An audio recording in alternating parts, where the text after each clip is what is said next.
Praise the Lord. ദൈവനാമത്തിൽ നന്ദിയോടെ സ്തോത്രം ചെയ്യുന്നു. യെശയ്യാ പ്രവാചകന്റെ പുസ്തകം 54 അധ്യായം അതിൻ്റെ 17 വാക്യം. നിനക്ക് വിരോധമായി ഉണ്ടാക്കുന്ന യാതൊരു ആയുധവും ഫലിക്കയില്ല. ന്യായവിസ്താരത്തിൽ നിനക്ക് വിരോധമായി എഴുന്നേൽക്കുന്ന എല്ലാ നാവിനെയും നീ കുറ്റം വിധിക്കും. യഹോവയുടെ ദാസന്മാരുടെ അവകാശവും എൻ്റെ പക്കൽ നിന്നുള്ള അവരുടെ നീതിയും ഇതുതന്നെ ആകുന്നു എന്ന് യഹോവ അരുളി ചെയ്യുന്നു. ഹല്ലേലൂയ. യെശയ്യാ പ്രവാചകന്റെ പുസ്തകം 54 അധ്യായത്തിൽ ഹല്ലേലൂയ ഉപേക്ഷിക്കപ്പെട്ട ഇസ്രായേലിനെ ചേർത്തുകൊള്ളുവാൻ ആഗ്രഹിക്കുന്ന യഹോവയായ ദൈവത്തെ കാണാൻ കഴിയും. അല്പനേരത്തേക്ക് ഹല്ലേലൂയ ഞാൻ നിന്നെ ഹല്ലേലൂയ തള്ളിക്കളഞ്ഞു, എൻ്റെ ക്രോധം നിമിത്തം ഞാൻ അല്പനേരത്തേക്ക് നിന്നെ ഉപേക്ഷിച്ചു, എങ്കിലും മഹാകരുണയോടെ ഞാൻ നിന്നെ ചേർത്തുകൊള്ളും എന്നുള്ള വാക്ക്, അനുഗ്രഹത്തിൻ്റെ വാക്ക്, ആശ്വാസത്തിൻ്റെ വാക്കുകൾ ഹല്ലേലൂയ ഇസ്രായേൽ ജനത്തോട് സംബന്ധിച്ച് കർത്താവ് പറയുകയാണ്. അത് പറഞ്ഞ് താഴോട്ട് വരുമ്പോഴാണ് പറയുന്നത്, നിനക്ക് വിരോധമായി ശത്രു ഉണ്ടാക്കുന്ന ഒരു ആയുധവും ഫലിക്കത്തില്ല. ഹല്ലേലൂയ. ആമേൻ. സ്തോത്രം. എന്തുകൊണ്ട്? ഹല്ലേലൂയ. പലപ്പോഴും കർത്താവ് സ്തോത്രം അവരെ വിടുവിച്ചു, കർത്താവ് അവരെ രക്ഷിച്ചു, ശത്രുവിൻ്റെ കരങ്ങളിൽ നിന്നൊക്കെ വിടുവിച്ചു. കർത്താവ് അവർക്ക് വേണ്ടി യുദ്ധം ചെയ്തു. കർത്താവ് അവർക്ക് പരിചയമായിരുന്നു. ഹല്ലേലൂയ. പക്ഷെ അത് ഇസ്രായേൽ മനസ്സിലാക്കിയില്ല. ആദ്യമൊക്കെ ആ വലിയ തീഷ്ണതയോടെ മിസ്രയീമിൽ നിന്നും പുറപ്പെട്ടു പോന്നപ്പോൾ ഹല്ലേലൂയ ഇറങ്ങി പുറപ്പെട്ടവരാ. ഹല്ലേലൂയ യഹോവ അവർക്ക് പരിചയമായിരുന്നു. അവർക്ക് പകൽ മേഘസ്തംഭവും രാത്രി അഗ്നി തൂണുമായി അവർക്ക് ചുറ്റും പരിചയമായി. ശത്രു അവരെ തൊടാതെ, ഫറവോനും സൈന്യം അവരെ തൊടാതെ കർത്താവ് അവരെ സൂക്ഷിച്ച ആ വിധങ്ങൾ അവർ മറന്നുപോയി. ഹല്ലേലൂയ. അതുകൊണ്ട് കർത്താവ് അവരെ ഹല്ലേലൂയ ഒരു വൈധവ്യത്തിലുള്ള സ്ത്രീയെ പോലെ ഉപേക്ഷിച്ച് കളഞ്ഞതാണ്. ഹല്ലേലൂയ എഴുതിയിരിക്കുന്നത്. ഭർത്താവ് ഉപേക്ഷിച്ച് കളഞ്ഞ ഒരു ഭാര്യയെ പോലെ ആയിത്തീർന്നെന്ന് ഹല്ലേലൂയ എഴുതിയിരിക്കുന്നത്. ഹല്ലേലൂയ. എന്തുകൊണ്ട്? ഹല്ലേലൂയ. പലപ്പോഴും നാം വിചാരിക്കുന്നത് ശത്രു പലപ്പോഴും നമ്മളുടെ നേരെ ആയുധങ്ങൾ ഉണ്ടാക്കുന്നത് ഫലിക്കാത്തത് നമ്മളുടെ വിശുദ്ധിയുടെ വലിപ്പം കൊണ്ടാണെന്ന്, അല്ലെങ്കിൽ നമ്മുടെ പ്രാർത്ഥനയുടെ വലിപ്പം കൊണ്ടാണെന്ന്, അല്ലെങ്കിൽ നമ്മൾ ഹല്ലേലൂയ സ്തോത്രം എന്തെങ്കിലുമൊക്കെ നന്മ ചെയ്യുന്നത് കൊണ്ടാണ്. ഒന്നുമല്ല. സ്തോത്രം. യഹോവ നമുക്ക് പരിചയമായതുകൊണ്ട് അല്ലെങ്കിൽ പലപ്പോഴും ശത്രു ഉണ്ടാക്കുന്ന ഒരു ആയുധം നമ്മുടെ മേലെ ഫലിക്കാതെ വന്നത്. പലപ്പോഴും നാം അറിയാതെ കർത്താവ് നമ്മെ വിടുവിച്ചത് നാം അറിയുന്നില്ല. എത്രയോ അനർത്ഥങ്ങൾ നമ്മുടെ കൺമുമ്പിൽ കടന്നുപോയി. എത്രയോ ഹല്ലേലൂയ ശത്രു ഉണ്ടാക്കിയ ആയുധങ്ങൾ നമുക്കെതിരെ വന്നു. അതുപോലെ അത് നമ്മൾ പലപ്പോഴും തിരിച്ചറിയാതെ നമ്മൾ വിടുവിക്കപ്പെട്ടത് യഹോവയായ ദൈവം നമ്മുടെ പരിചയമായിരുന്നത് കൊണ്ടാണ്. സ്തോത്രം ചെയ്യുന്നു. അല്ലാതെ നമ്മളുടെ ഏതെങ്കിലും കഴിവുകൾ കൊണ്ട് അത് വിട്ടുപോയതല്ല എന്ന് നാം മനസ്സിലാക്കണം. ഹല്ലേലൂയ. ഹല്ലേലൂയ. കർത്താവ് നമ്മുടെ പരിചയമാണ്. സ്തോത്രം. സങ്കീർത്തനങ്ങൾ 7-ാം സങ്കീർത്തനം 10-ാം വാക്യം പറയുന്നു, എൻ്റെ പരിച ദൈവത്തിൻ്റെ പക്കലുണ്ട്, അവൻ ഹൃദയപരമാർത്ഥികളെ രക്ഷിക്കുന്നു. വാക്യം പറയുകയാണ്, ഹൃദയപരമാർത്ഥികളെ രക്ഷിക്കുന്ന ദൈവം. ഹൃദയത്തിൽ പരമാർത്ഥതയോട് ദൈവത്തെ സേവിക്കുന്ന, ദൈവത്തെ സ്നേഹിക്കുന്ന ഒരു വ്യക്തിയെ ആ വ്യക്തി എന്ത് ചെയ്യുന്നു? ശത്രു ആയുധമുണ്ടാക്കി അയച്ചാലും, ശത്രു ആയുധങ്ങൾ അവൻ്റെ നേരെ തൊടുത്താലും, തീയമ്പുകളെ തൊടുത്താലും യഹോവ അവന് പരിചയമാണ്. ഹല്ലേലൂയ. യഹോവ അവന് പരിചയമായതുകൊണ്ട് അവൻ വിടുവിക്കപ്പെടുന്നു, രക്ഷിക്കുന്നു. ഹല്ലേലൂയ. സ്തോത്രം ചെയ്യുന്നു. അതുപോലെ ഹല്ലേലൂയ സ്തോത്രം.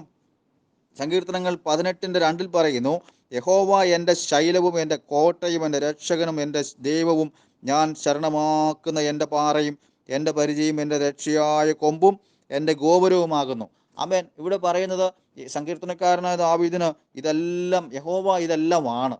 യഹോവ അവൻ്റെ രക്ഷയാണ്, എൻ്റെ ശൈലമാണ്, അവൻ്റെ കോട്ടയാണ്, അവൻ്റെ ഗോപുരമാണ്, അവൻ്റെ പരിചയമാണ്. സ്തോത്രം. ദാവീദിനത് പറയാനായിട്ട് കഴിയും. എത്രയോ അനർത്ഥങ്ങൾ, ശത്രു എത്രയോ ആയുധങ്ങൾ അവൻ്റെ നേരെ തൊടുത്തു. പക്ഷേ സ്തോത്രം ശൗലിൻ്റെ കയ്യിൽ നിന്ന് എത്രയോ തവണ രക്ഷപ്പെട്ടു. ദൈവം അവനെ ശൗലിൻ്റെ കരങ്ങളിൽ നിന്ന് വിടുവിച്ചു. ഹല്ലേലൂയ. അതൊക്കെ ദാവീദിനത് പറയാനായിട്ട് കഴിയും. ആമേൻ. ശത്രു തൊടുത്ത ആയുധങ്ങളിൽ നിന്നെല്ലാം ദൈവം അവനെ വിടുവിച്ചു എന്ന്. ഹല്ലേലൂയ. ഹൃദയപരമാർത്ഥതയോടെ പറയുകയാണ്. സ്തോത്രം. യഹോവ എൻ്റെ രക്ഷയായിരുന്നത് കൊണ്ട്, യഹോവ എൻ്റെ പരിചയമായിരുന്നത് കൊണ്ടാണ് ഞാൻ വിടുവിക്കപ്പെട്ടത്. പ്രിയരേ, നമ്മുടെ ജീവിതത്തിലും കർത്താവ് നമുക്ക് പരിചയമായി, നമുക്ക് ചുറ്റും പരിചയമായിരുന്നത് കൊണ്ട് നാം ഹല്ലേലൂയ വിടുവിക്കപ്പെട്ടു പോകുന്നത്. ഹല്ലേലൂയ. നാം പട്ടുപോകേണ്ട, അല്ലെങ്കിൽ നഷ്ടപ്പെട്ടു പോകേണ്ട എത്രയോ സന്ദർഭങ്ങൾ, ശത്രു നമ്മെ ഒടുക്കിക്കളയേണ്ട എത്രയോ സന്ദർഭങ്ങൾ, നഷ്ടപ്പെടുത്തി കളയേണ്ട, വിശ്വാസത്തിൽ നിന്ന് ഹല്ലേലൂയ വലിച്ചു കളയാൻ തക്കണം പലപ്പോഴും ശ്രമിച്ചെങ്കിലും അതൊന്നും ഫലിക്കാതെ വന്നത് നമ്മളുടെ ഹല്ലേലൂയ പ്രാർത്ഥനയുടെ ശക്തി കൊണ്ടല്ല, നമ്മുടെ വിശുദ്ധിയുടെ വലിപ്പം കൊണ്ടോ നീതിപ്രവർത്തികൾ കൊണ്ടൊന്നും അല്ലെന്ന് ദൈവത്തിൻ്റെ വചനം നമ്മെ ഓർപ്പിക്കുകയാണ്. യഹോവ നമുക്ക് പരിചയമായിരുന്നു. ഹല്ലേലൂയ. ആമേൻ. എന്താണ് ഇവിടെ? ശത്രു പല ആയുധങ്ങളും അവൻ്റെ ആയുധപ്പുരയിൽ ഉണ്ടാക്കുന്നുണ്ട്, പലതരത്തിലുള്ള ആയുധങ്ങൾ ഉണ്ടാക്കുന്നുണ്ട്. അത് നമ്മുടെ നേരെ ഫലിക്കുവാൻ നാം ഇടം കൊടുക്കരുതെന്ന് കർത്താവിൻ്റെ വചനം പറയുക. സ്തോത്രം. ഹല്ലേലൂയ. നമ്മുടെ നേരെ വരുന്ന ആയുധങ്ങൾ നാം കൊടുക്കുന്ന ആയുധങ്ങളാണ്. സ്തോത്രം. എങ്ങനെയാ? ഹല്ലേലൂയ. നമ്മുടെ ജീവിതത്തിലൂടെ നാം ചെയ്യുന്ന പ്രവൃത്തികൾ, നമ്മുടെ വാക്കുകൾ, ഞങ്ങളുടെ ചിന്തകൾ, നമ്മുടെ ഹല്ലേലൂയ സംസാരത്തിലുണ്ടാകുന്ന ആ തെറ്റായിട്ടുള്ള കാര്യങ്ങളൊക്കെ പിശാച് എന്ത് ചെയ്യുന്നു? സ്തോത്രം ആയുധമാക്കിയെടുത്ത് നമ്മുടെ നേരെ പ്രയോഗിക്കും. സ്തോത്രം ചെയ്യുന്നു. ആമേൻ. നമുക്ക് അതിന് പലൊരു ഉദാഹരണം സക്കറിയ പ്രവചനം 3-ാം അധ്യായം 1-2 വാക്യങ്ങൾ പറയുമ്പോൾ സ്തോത്രം അവിടെ മഹാപുരോഹിതനായ യോശുവ സ്തോത്രം യഹോവയുടെ ദൈവത്തിന്റെ മുമ്പിൽ നിൽക്കുന്നു. ഹല്ലേലൂയ. അവനൊരു മുഷിഞ്ഞ വസ്ത്രം ധരിച്ചുകൊണ്ട് നിൽക്കുകയാണ്. ആ മുഷിഞ്ഞ വസ്ത്രം ധരിച്ചുകൊണ്ട് നിൽക്കുന്ന മഹാപുരോഹിതനായ യോശുവയെ കുറ്റം വിധിപ്പാൻ സാത്താനും അവിടെ നിൽപ്പുണ്ട്. അപ്പോൾ യഹോവ സാത്താനെ ഭർഷിക്കുന്നു. അപ്പോൾ ഈ ഹല്ലേലൂയ നാം കാണേണ്ട ഒരു കാര്യമുണ്ട്.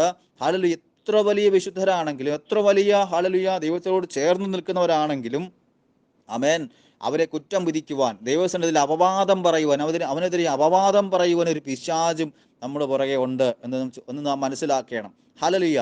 സ്തോത്രം ചെയ്യുന്നു. കർത്താവായ യേശു ക്രിസ്തു പലതവണ കർത്താവായ യേശുവിനെ സ്തോത്രം വാക്കിൽ കൊടുക്കേണ്ടതിന് പരീശന്മാരും ശാസ്ത്രിമാരും ഒക്കെ അവൻ്റെ ശിഷ്യന്മാരെ അയക്കാറുണ്ട്.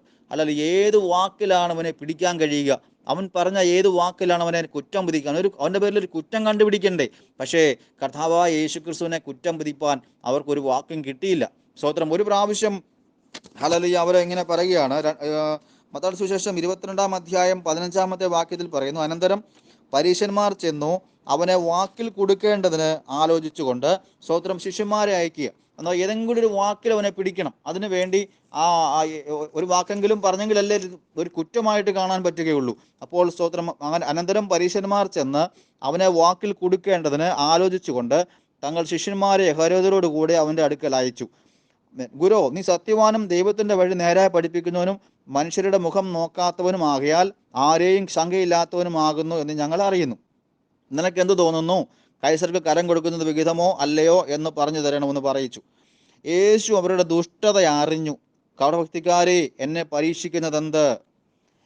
കർത്താവ് അവരുടെ ആ ചിന്ത വിവേചിച്ചറിഞ്ഞു. എന്ത് കാരണം കൊണ്ട് അവർ വന്നിരിക്കുന്നത്? അവനെ വാക്കിൽ കൊടുക്കേണ്ടതിനാണെന്ന് കർത്താവിന് മനസ്സിലായി. അവൻ്റെ മക്കളായ നമ്മളും ഹല്ലേലൂയ അതേ വിവേചന വരമുള്ളവരായിരിക്കണം. ഈ ഒരു സംഭവം ലൂക്കോസിന്റെ സുവിശേഷത്തിൽ കുറച്ച് വിശദമായിട്ട് എഴുതിയിരിക്കുന്നു. ഹല്ലേലൂയ. 20-ാം അധ്യായം അതിൻ്റെ 20-ാമത്തെ വാക്യം. ലൂക്കോസ് 20-ാം അധ്യായം 20-ാമത്തെ വാക്യം. പിന്നെ അവർ അവനെ നാടുവാഴിയുടെ അധീനതയിലും അധികാരത്തിലും ഏൽപ്പിപ്പാൻ തക്കവണ്ണം അവനെ വാക്കിൽ പിടിക്കേണ്ടതിന് തക്കം നോക്കി നീതിമാന്മാരെന്ന് നടിക്കുന്ന ഒറ്റുകാരെ അയച്ചു. നോക്കുക, ഇതേ സംഭവം തന്നെയാണ് അവിടെ ഇരിക്കുന്നത്. കൈസർക്ക് കരം കൊടുക്കുന്നത് വിഹിതമോ അല്ലയോ, ഇത് ചോദിക്കാൻ വേണ്ടിയാണ്. അപ്പോൾ സ്തോത്രം ഒറ്റുകാരെ അയച്ചു. നീതിമാന്മാരെന്ന് നടിച്ച് വളരെ അഭിനയത്തോടെ വന്നിട്ട് കർത്താവിനോട് ഓരോ കാര്യങ്ങളൊക്കെ പറയും. ഗുരു, നീ നല്ലവനാണ്, നീ നേരുള്ളവനാണ്, ദൈവത്തിൻ്റെ വഴി നേരായി പഠിപ്പിക്കുന്നവനാണെന്നൊക്കെ പറഞ്ഞ് കുറച്ചൊന്ന് പുകഴ്ത്തി പറഞ്ഞ് കർത്താവിൻ്റെ വാക്കിൽ കൊടുക്കുവാൻ വേണ്ടി കാണിക്കുന്ന വെപ്രാളം, അല്ലെങ്കിൽ അവൻ്റെ ആ വാക്കിൽ കൊടുക്കുവാൻ വേണ്ടി അവർ ഉപയോഗിക്കുന്ന വാക്കുകൾ നോക്കുക. സ്തോത്രം എത്ര സൗമ്യതയോടെ, എത്ര സ്നേഹത്തോടെയാണ് പറയുന്നത് നോക്കുക. പക്ഷെ കർത്താവ് അവരുടെ ആത്മാവ് ഹല്ലേലൂയ, കർത്താവ് അതിന് ജയിച്ചു, ശരി. പക്ഷേ അവൻ്റെ മക്കളായ നമ്മൾ ജയിക്കുവാൻ വേണ്ടി നമ്മുടെ ഉള്ളിൽ കർത്താവിൻ്റെ ആത്മാവിനെ തന്നിരിക്കുക. ഇതേ വിവേചന വരം നമുക്ക് തന്നിട്ടുണ്ട്. പക്ഷെ നമ്മൾ ഉപയോഗിക്കാറില്ല. ഈ പറയുന്ന വാക്കുകളിലൊക്കെ നാം കുടുങ്ങിപ്പോകുകയാണ് ചെയ്യുന്നത്. നീതിമാന്മാരെന്ന് നടിച്ച് നമ്മുടെ അടുത്തേക്ക് കടന്നു വന്നിട്ട് എത്രയോ സ്നേഹത്തോടെ ചില കാര്യങ്ങളൊക്കെ പറയുന്നത് എന്തിനാ? അവരുടെ ഉള്ളിലിരിക്കുന്ന കാര്യങ്ങൾ നമ്മോട് പറഞ്ഞിട്ട് നമ്മളെ ഒന്ന് പുകഴ്ത്തി പറയുമ്പോൾ നമ്മുടെ ഉള്ളിലുള്ള ചില കാര്യങ്ങൾ അവർക്ക് വെളിപ്പെട്ട് കിട്ടേണ്ടതിന് വേണ്ടിയാ. ചില വ്യക്തികളെ കുറിച്ചായിരിക്കാം, ചില ആളുകളെ കുറിച്ചായിരിക്കാം. ഹല്ലേലൂയ നമ്മോട് നേരിട്ട് ചോദിക്കത്തില്ല. ഹല്ലേലൂയ പല രീതിയിൽ വന്നിട്ട് പല തരത്തിലുള്ള വാക്കുകൾ ഉപയോഗിച്ച് നമ്മെ ഹല്ലേലൂയ സ്തോത്രം അങ്ങനെ ഒന്ന് പുകഴ്ത്തി പറഞ്ഞ് ഹല്ലേലൂയ സ്തോത്രം നമ്മുടെ നാവിൽ നിന്ന് എന്തെങ്കിലും വീഴുന്നുണ്ടോ തെറ്റായിട്ട്, അത് പിടിച്ചുകൊണ്ട് അപ്പുറത്ത് കൊണ്ട് കൊടുത്ത് അത് ശത്രുവിന് ഒരു ആയുധമാക്കി കൊടുക്കുക. സ്തോത്രം. ഇവരെ നാം അധികം ജാഗ്രതയുള്ളവരായിരിക്കണമെന്ന് ദൈവത്തിൻ്റെ വചനം നമ്മെ ഓർപ്പിക്കും. വളരെ ജാഗ്രതയുള്ളവരായിരിക്കണം. ശത്രു പലതരത്തിലുള്ള ആയുധങ്ങൾ ഉണ്ടാക്കുന്നുണ്ട്. അതൊന്നും നമ്മുടെ നേരെ വരാത്തത് നമ്മുടെ കഴിവ് കൊണ്ടല്ല എന്ന് നാം വിചാരിക്കണം. നമ്മുടെ നാവിൽ നിന്ന് ശത്രുവിന് ആയുധം ഇട്ട് കൊടുക്കരുത്. നമ്മുടെ ചിന്തകളാൽ ശത്രുവിന് ആയുധം ഇട്ട് കൊടുക്കരുത്. ഹല്ലേലൂയ. ആമേൻ. സ്തോത്രം ചെയ്യുന്നു. ഹല്ലേലൂയ. കർത്താവിനെ പല തരത്തിൽ ഒരു വാക്കിൽ കൊടുക്കേണ്ടതിന് വിസ്താരത്തിൽ കർത്താവിനെ വിസ്തരിക്കുന്ന സമയത്ത് പോലും ഒരു വാക്ക് പോലും അവനെതിരെ പറയാൻ കഴിഞ്ഞിട്ടില്ല. ഹല്ലേലൂയ. അവർ പരാജയപ്പെട്ടു പോയി. സ്തോത്രം. നമുക്ക് ദാനിയേലിനെ അറിയാം.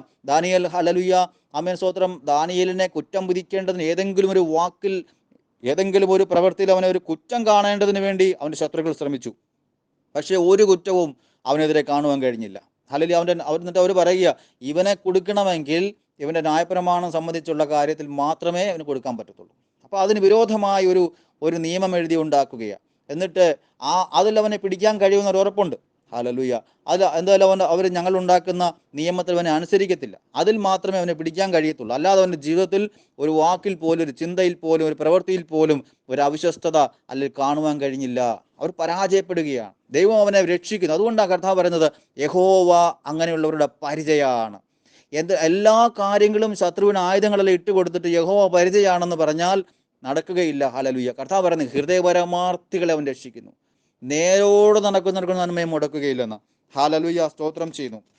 സങ്കീർത്തനങ്ങൾ 84:11 പറയുകയാണ്, യഹോവയായ ദൈവം സൂര്യനും പരിചയമാകുന്നു, നേരോട് നടക്കുന്നവർക്ക് അവനൊരു നന്മയും മുടക്കുകയില്ല എന്ന് പറഞ്ഞാൽ എന്താണ് അർത്ഥം? ഹല്ലേലൂയ.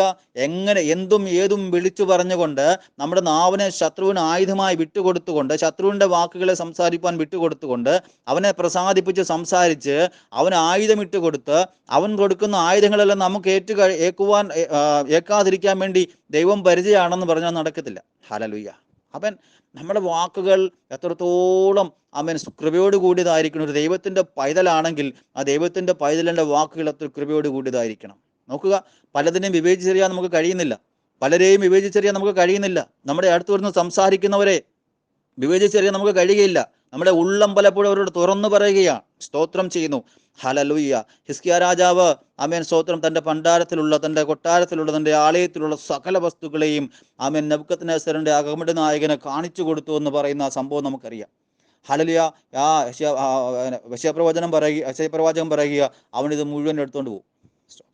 ഹല്ലേലൂയ. നോക്കുക, നമ്മുടെ ഉള്ളം തുറന്ന് പലപ്പോഴും നാം പറയുന്ന വാക്കുകൾ, നിഷ്കളങ്കതയോട് പലത് പറയുന്ന വാക്കുകൾ, ആളുകളെ വിവേചിക്കാതെ പറയുന്ന വാക്കുകൾ, അതൊക്കെ അപ്പുറത്ത് പോകുന്നുണ്ട്.